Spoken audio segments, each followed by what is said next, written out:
Bienvenidos al mundo que se avecina. Inteligencia artificial, conciencia artificial. Menudo tema. Natalia López Moratalla, bienvenida. Gracias. Bueno, ya ves que cada tema que sacamos en este bloque es más complicado definirse, ¿eh? Natalia, como hemos dicho en otros capítulos, es catedrática emérita de bioquímica y biología molecular en la Universidad de Navarra.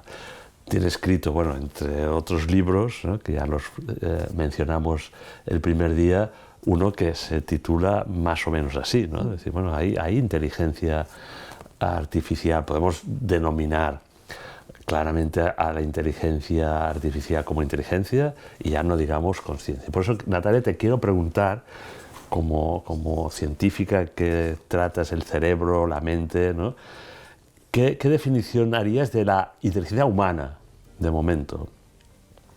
Bueno, pues la inteligencia humana es una capacidad exclusivamente humana de abstraer.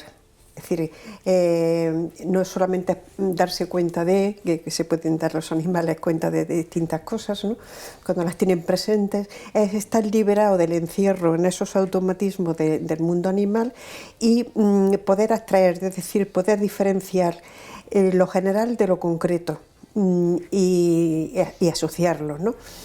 Bien, mientras que el animal o ve lo general o ve lo concreto, no puede hacerlo. Esa es la inteligencia de un ser vivo. Entonces, la inteligencia humana es una capacidad exclusivamente humana que depende de ese segundo nivel del que hemos hablado en otras ocasiones, que es de la convivencia con los demás, de conocimiento de relación con el mundo, relación con la trascendencia, libertad, todo ese conjunto que pertenece a lo que llamamos no el nivel biológico, sino el nivel del espíritu, no en el sentido de espiritualidad religiosa, sino del espíritu humano, de la psique humana, podríamos decir también, ¿no?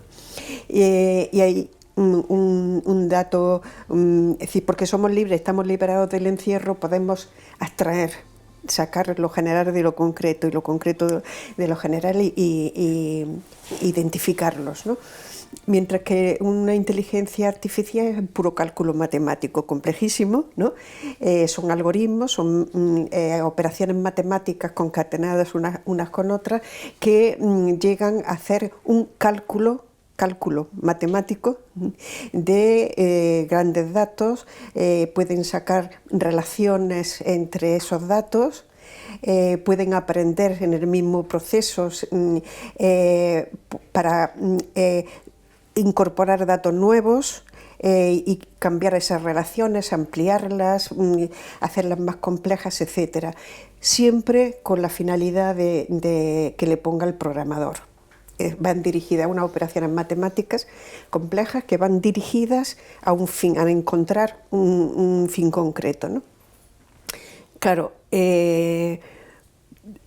es muy diferente, es decir, el hombre se habla de múltiples inteligencias, ¿no? Tiene esa inteligencia de cálculo que la máquina le supera, pero vamos, completamente, ¿no? Es cuantitativo, es numérico, no tiene la realidad de la vida. Y sin embargo el ser humano también hay una inteligencia animal que le permite reconocer aquello que forma parte de su especie, o sea, que es característica de su especie, los depredadores, la comida, etcétera, ¿no? El hombre es mucho más amplia, en inteligencia analítica no la tiene el animal, la inteligencia analítica humana es solo una, y esa es la que es superada por las máquinas, sí, en cuanto a cálculo, y lógicamente la inteligencia emocional, es decir, lo que es el ser humano y lo que compone lo que llamamos inteligencia, ¿no?, humana no es reducible, podemos decir que el cerebro no trabaja con algoritmos. Trabaja de otra forma de ahí. Entonces somos superados ya con mucho, ¿no?, de hace tiempo en cuestión del cálculo. Pero claro, eso lleva inmediatamente la reducción de lo humano a lo que puede ser medible matemáticamente, ¿no? Claro, pero eso es una antropología que se nos puede ir inculcando, ¿no? Se nos está inculcando. Vernos como algoritmos. Por eso es tan importante darse cuenta de lo que no es la máquina y nunca llegará a ser, lo que sí nos ofrece y tener, bueno, pues una capacidad de juicios, de saber que la máquina se equivoca, porque en ese aprendizaje puede hacer relaciones que no tienen que ver con lo anterior o que no son relacionadas directamente con los datos que antes tenía, y va evolucionando y llega, de hecho, a consecuencias, a resultados falsos, ¿no?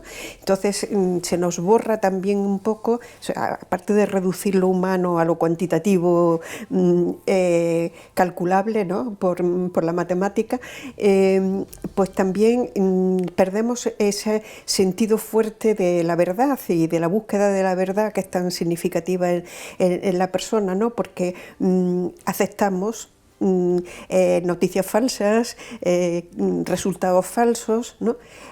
Aunque el programador haya querido hacer una cosa concreta bien, ¿no? Pero las máquinas, el cálculo tiene lo suyo, ¿no? Y ante esa cantidad de datos puede hacer relaciones que no estaban previstas, ¿no? En ese sentido decimos que las máquinas aprenden y a veces se equivocan.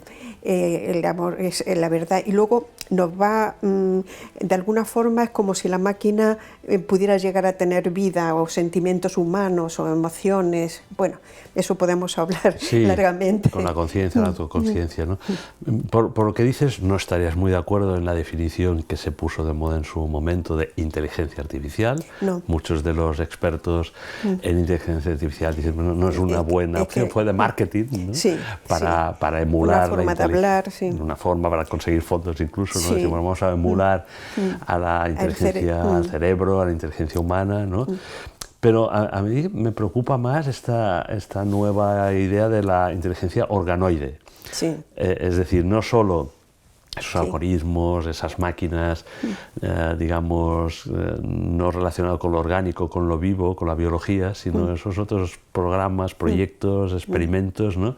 de hibridación, no sé si lo diría bien, entre, vamos a suponer, neuronas biológicas, naturales, orgánicas, con esas redes neuronales sintéticas. Bueno, yo creo que lo que se pretende ahí es copiar el cerebro, claramente, pero copiar las conexiones, no meter neuronas vivas, porque eso es imposible, o sea, no funcionan sueltas, ¿no? Y además se estropearían, o sea, lo vivo fuera de su sitio no permanece, ¿no? Entonces, vamos a ver, se podría llegar a copiar. Dijimos, me parece que el primer día, uno de los secretos del cerebro es cómo es de ilimitado, en el sentido de las conexiones que puede llegar a hacer, ¿no? Todo eso se podría, incluso en el límite mayor, se podría, porque son cables, en definitiva, luego pero no funcionan como cables. A ver, explícate. Sí, a ver, el funcionamiento tiene una dinámica propia de lo vivo. Ocurre en el animal y ocurre en el humano, que aparte de esa dinámica que se llama irreversible, de los procesos irreversibles, que va de lo simple a lo complejo, ¿no? Esa dinámica. Y en el hombre añade además, eso es lo más importante, ese es uno de los grandes secretos, ¿no? Añade además la capacidad de funcionar con la dinámica del caos que decíamos, que es lo que permite que realmente no quedemos encerrados y seamos libres, nos liberemos de esos encierros. No hay determinismo. No hay determinismo. El determinismo que hay, cuando lo hay, es propio, uno lo quiere o por lo menos lo permite, ¿no? En ese sentido, pero no estamos determinados porque, como he explicado, podíamos decir para y piensa, ¿no? Y cambiar el flujo y, por tanto, la dirección hacia dónde va la respuesta, ¿no? Eso no se lo podemos dar a una máquina, porque no lo tenemos nosotros para cogerlo y darle libertad a la máquina, que sería en definitiva. Tanto a la máquina, si le damos una dinámica de caos, sería un caos, porque no tiene la capacidad de, por los hábitos y los amores, la máquina no ama, es más, no conoce ni siquiera lo que está diciendo, no lo entiende, nunca serán libres. Dependerán de lo que se ha programado, por tanto lo que es una conciencia o una consciencia, no lo tendrá nunca una máquina. Siempre responderá con los automatismos propios, todo lo complejos que se quiera, con todos los algoritmos que se quieran, a lo que ha dicho el programador. Al fin o que le ellos pone... mismos, que es lo que nos anuncian con la superinteligencia, ¿no? Bueno, los algoritmos creen nuevos algoritmos. Sí, ¿no? eso es lo que decía antes, que pero que no sea ya un programador humano el que programe también las futuras inteligencias artificiales, ¿no? Sí, programar la primera, la segunda posiblemente el aumento de ese aprendizaje sea un automatismo del sistema matemático, de la misma matemática, ¿no? Que pueda captar más datos, pueda relacionarlos de otra forma y pueda llegar a resultados que ni siquiera sabe cómo lo ha conseguido el programador, no sabe cómo la máquina ha llegado a eso. Eso sí, pero eso lo tenemos ya. No, por eso, eso da miedo un poco, ¿no? Sí. Vamos a ver, yo creo que hay dos grandes miedos en este tema. Uno es a perder el control. O sea, máquinas que se automaticen de tal forma y se complejen tanto que no sepamos ni lo que están haciendo, ¿no? Eso nos pasa ya. Y máquinas malintencionadas, o sea, programadas malintencionadamente, pues para coger datos personales, para influir en la economía, es decir, en las grandes empresas, sí, etcétera, sí. etcétera. Eso es tan fuerte, está deshumanizando de tal forma al hombre, dejándole como si la máquina decidiera, y la máquina no decide, son automatismos que se crean, sin más. Pero no sabe ni lo que hace. ¿Qué? El problema es que dejemos de decidir nosotros. Y confiamos en la decisión de las máquinas. Deleguemos. Claro, por eso es un problema antropológico fundamentalmente.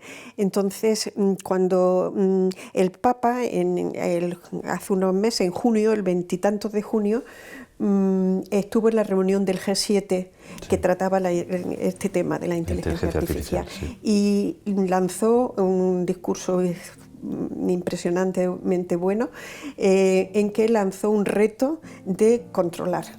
Incluso se está pensando en muchos de los grandes programadores de estas empresas, es decir, vamos a parar para poder controlar. Sí, vamos a parar un tiempo, hay una tendencia, una moratoria, como ha habido en muchos temas conflictivos de la tecnología, ¿no? Y decir, bueno, tenemos ya muchos resultados, podemos disfrutar de muchas cosas, vamos a repensarnos por dónde seguimos, ¿no? Y que no haya ningún proceso que se escape al control humano. De ahí, eso es lo grande, pero pienso que es mucho más importante, es también importante, no digo ni más ni menos, ¿no? El hecho de que fomentemos mucho una formación antropológica seria, porque claro, el peligro es no creernos nada, como he comentado antes, de no decidir y el cálculo, utilizar las máquinas para el diagnóstico, pronóstico, tratamiento, etcétera, eliminando la función imprescindible de la comunicación médico-paciente, ¿no? Y porque la historia clínica no son 4 datos, hay mucho más y eso hay una relación personal para entender lo que le pasa a esa persona, no simplemente que tiene tal valor en tal parámetro, tal, no, sino entender a la persona para poderla curar, o sea, para poder atender, ¿no? Bueno, por ejemplo, se han hecho, se quiere utilizar también en juicios y demás, ¿no? Sí, sí. Hay una experiencia muy significativa. Estaba un tribunal queriendo, por inteligencia artificial, calcular las situaciones o el tipo de personas que se les puede dar una libertad condicionada, ¿no?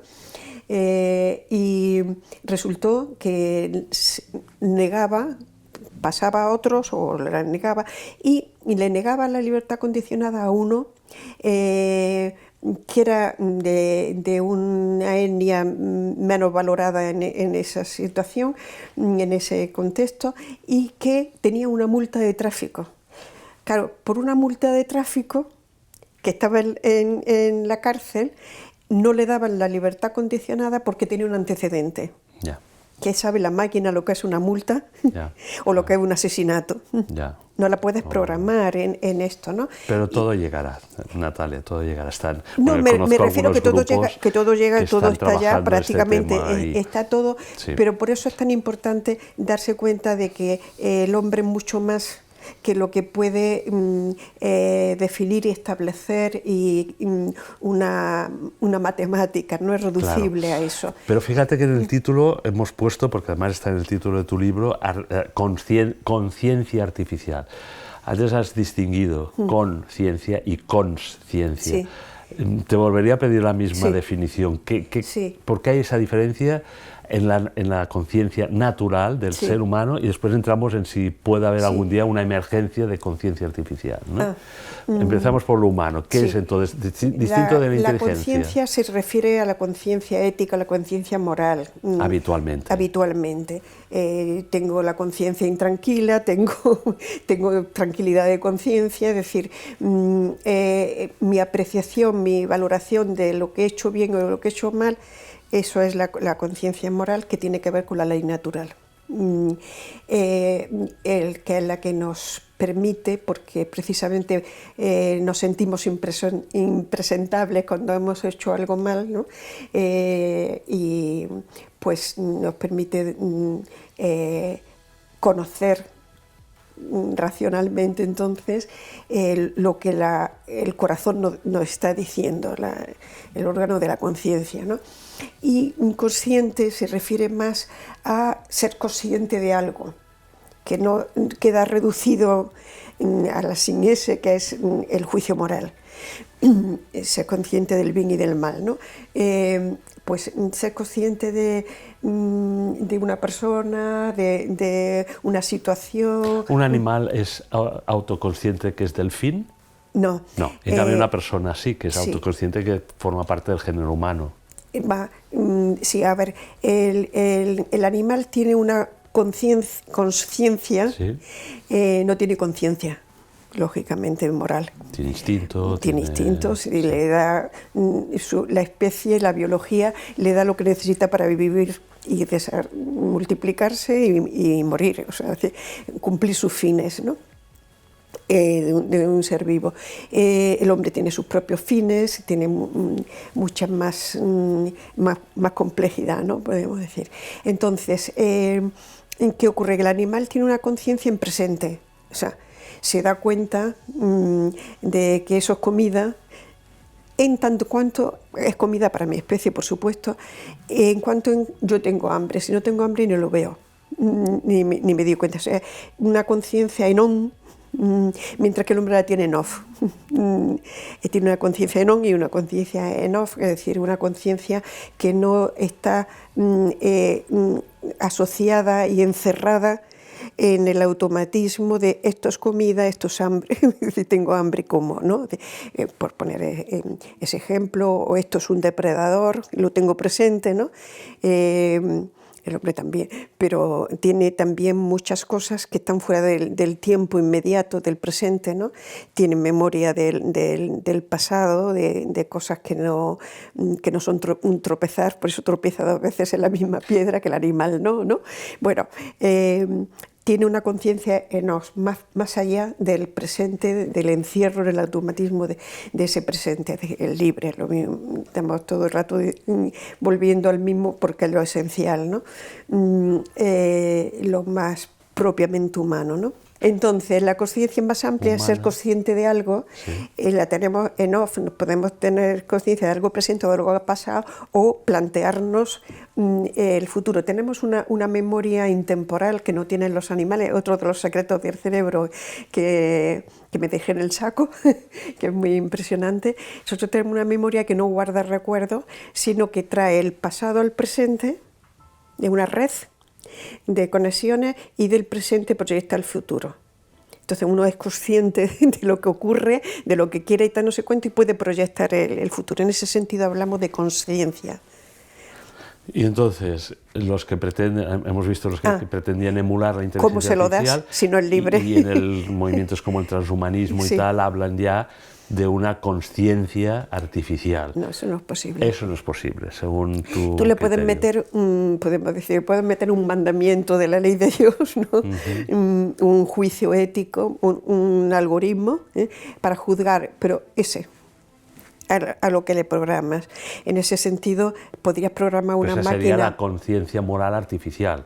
artificial. Pero en esa otra más amplia de la conciencia. Claro, ¿cómo va a ser hasta consciente llegar? si no tiene una memoria O sea, en tu libro, intemporal? cuando te planteabas esa duda, ¿no? Y en algunas conferencias que has dado sobre este tema, ¿cuál era la idea, fuerza básica que tú querías transmitir con el interrogante? Que una máquina no es siquiera un ser vivo, que puede hacer muchos cálculos matemáticos, pero que eso no es ser un ser, no es lo que define un ser vivo, que incluso tienen más conciencia, los animales que las máquinas.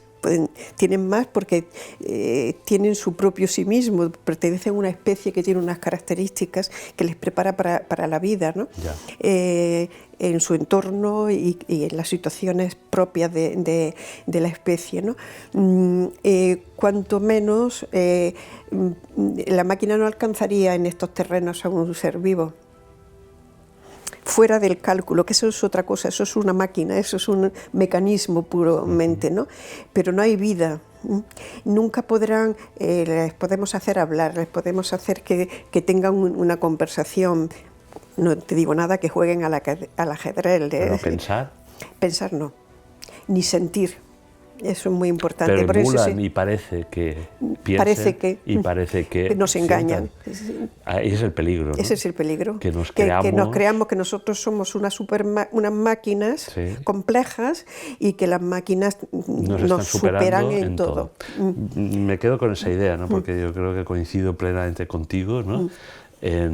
Primero, en que dejemos de ejercer capacidades naturales que tenemos, ¿no? Por ejemplo, la orientación, ¿no? Hablábamos de GPS, ayuda mucho, pero claro, nos ha discapacitado en cuanto a orientación. Bueno, tiene relativa importancia, ¿no? Eso es muy superficial. Pero a medida que vayamos avanzando en esa inteligencia es que la inteligencia artificial, mal llamada, pero llamada así, está en la superficie completamente. Las máquinas no sienten. Tú le puedes poner unos sensores de tal forma que detecten eso y pueden reaccionar como si sintieran eso, pero no pueden sentir, no tienen. No son productos del amor ni son amor, ni son amor, ni tienen sentimientos. Tienen sentimientos. Tú les puedes programar para que actúen como si tuvieran ese sentimiento, pero nunca lo tienen ni piensan. Sí, emulan. Emulan el pensamiento. Bueno, pero repito, tenemos un minutito, es el peligro, ¿no? Que construyamos una sociedad hipertecnológica en la que confiemos en esos sentimientos, en esos pensamientos, decisiones, ¿no? Y que nosotros nos vayamos discapacitados en el pensamiento, que a lo mejor tiene repercusiones en el cerebro, ¿no? Claro, por supuesto que las tiene. Si desde niños ya lo vemos con estos que van ahí con la pantallita, y con, ¿no? Lo hemos comentado en otros capítulos. Bueno, ese es el reto principal en el que no deberíamos caer. Yo me di cuenta de la fuerza deshumanizante que tiene cuando le regalé un cuento a una hija pequeña de unos amigos y cogió el cuento, hizo así, imagínate, en esto y me lo tiró. Bueno, pues estamos ahí y yo creo que con la bioética, la tecnoética, es decir, el pensar sobre las consecuencias, ¿no? de estos grandes adelantos tecnológicos nos van a ayudar en algunas ocasiones, ¿no? diagnóstico, tú decías, por imagen y tal, seguramente la inteligencia artificial está ayudando, ¿no? En rapidez de cálculo. En cantidad de cosas, quita mucho trabajo de ese aburrido de repetición, y lo hace a unas velocidades. Claro. El primer experimento que yo recuerdo que se hizo en biología, que yo recuerdo, a lo mejor hubo otro anterior, fue con unas bacterias que las querían ver la genética que tenía, las ponían en distintos medios para que expresaran distintos genes y tal, y habían llegado a una serie de genes. Metieron la inteligencia artificial, cambiaron no sé cuántos medios de cultivo, a una rapidez tal, realizaba los análisis y tal, y habían perdido un gen. La máquina encontró un gen, la máquina. Claro, imagínate. El que programó la máquina, claro, y el que la pensó para esto y la programó para que hiciera todos esos cálculos, encontró un gen que se había pasado desapercibido. Claro, son trabajos rutinarios que llevarían años hacerlo, claro, y que la máquina te lo hace en una tarde. O sea. Me quedo con la idea, Natalia, de no caer en ese cambio antropológico, ¿no? Sí. que nos plantea movimientos como el transhumanismo y tal, que lo que quieren es cambiar la antropología, ¿no? Y de hecho, bueno, nosotros tenemos... Cambiar el hombre, claro. Cambiar el hombre, ¿no? Y te invito justamente en el último capítulo, ¿no? Porque yo creo que este va a ser el leitmotiv, ¿no? de la visión antropológica que tiene una científica católica, ¿no? Como es tu caso, sí, para no caer en esos errores y para un poco dar luz, como dice el Papa Francisco en estos documentos que está elaborando y sacando el magisterio de la Iglesia, en este gran debate de la tecnología, de la ideología, de muchas de las ideologías que están pretendiendo transformar a la naturaleza humana, ¿no? Por lo tanto, te invito a la semana siguiente. Muchas gracias.